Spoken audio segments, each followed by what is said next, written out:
Second chapter important 2 marks. Example 2.10. A and B are two positive integers such that a power b into b power a is equal to 800. Find a and b. இதில் என்ன கொடுத்துருக்காங்கன்னா 800ங்கிறத LCM எடுத்து கண்டுபிடிச்சிருக்காங்க. அது என்ன ஃபார்மில் இருக்குன்னா a power b into b power a. இதில் ab ரெண்டுமே ஒரு ரெண்டு பாசிட்டிவ் இன்டீஜர்ஸ். இது எப்படி கண்டுபிடிக்கணும்? முதல் 800 ஃபேக்டரைஸ் பண்ணணும். 800 ஃபேக்டரைஸ் பண்ணுறதுனா எல்சிஎம் எடுக்கிறது. இப்போ 800 இருக்கனால 2ஆல் காமனாக எடுக்கிறோம். 2ஆல் கடைசி வரையும் எடுக்கிற வரையும் 50 கிடைக்குது. இந்த 50யை 5ஆல் எடுக்கிறோம். ஸோ 5 இதில் 2 வந்து 1 2 3 4 5 5 2 இருக்குது, அதாவது 2 பவர் 5. 5 வந்து 2 5 இருக்குது, அதாவது 5 power 2. So 800 can be factorised as 2 power 5 into 5 power 2. Hence a power b into b power a is equal to 2 power 5 into 5 power 2. அப்போ a is equal to 5 and b is equal to 2 or a is equal to 2, b is equal to 5. Next example, next sum example 2.13 first subdivision. Find the least positive value of x such that 67 plus x modulo 1 mod 4. இந்த மாடுலோங்கிறது normal ஒரு division தான். அது எப்படி எழுதணும்னா இந்த இடத்துல 1 கொடுத்துருக்காங்களா, இது ஈக்குவல் போட்டோம்னா இந்த 1 இந்த பக்கம் வரப்போ -1 ஆயிரும்.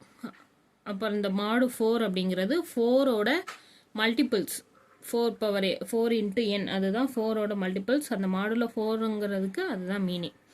அப்போ 67 + x - 1 = 4n for some integers. அந்த 4ஓட மல்டிப்ளை, அந்த எண்ணை வந்து சம் இன்டீஜர்னு எடுத்துக்கிறோம். ஆனால் 4 இன்ட்டு சம்திங் அந்த மல்டிப்ளை பண்ணுறது தான் 4n. அந்த 1ங்கிறது ரிமைண்டர். அதை எப்படி எழுதுறோம்னா 1 இன்ட்டு 4 mod 4 அப்படின்னு எழுதுறோம். அப்போ 67 -1 பண்ணோம்னா 66 + x = 4n. It is a multiple of 4. 68 is the nearest multiple of 4.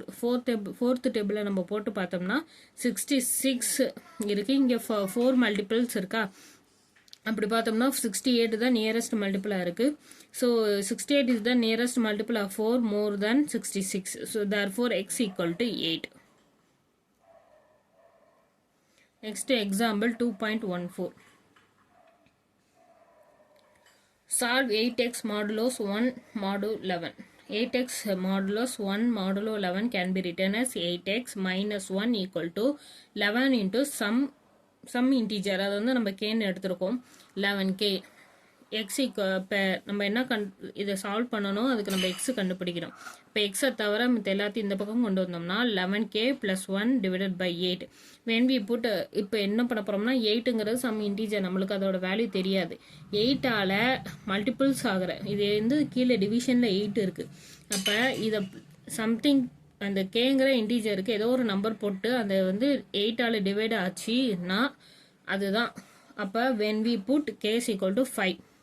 ஏன் 5 போடுறோன்னா 11 இன்ட்டு 5 வந்து 55 + 1 அப்படி போட்டோம்னா 57. இது வந்து divisible by 8.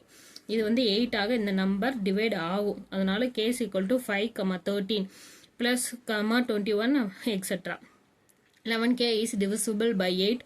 இப்போ k = 5 போட்டோம்னா நம்மளுக்கு x வந்து 7 கிடைக்கும். k = 13 போட்டோம்னா x வந்து 18 கிடைக்கும். therefore the solution are 7, 18 etc.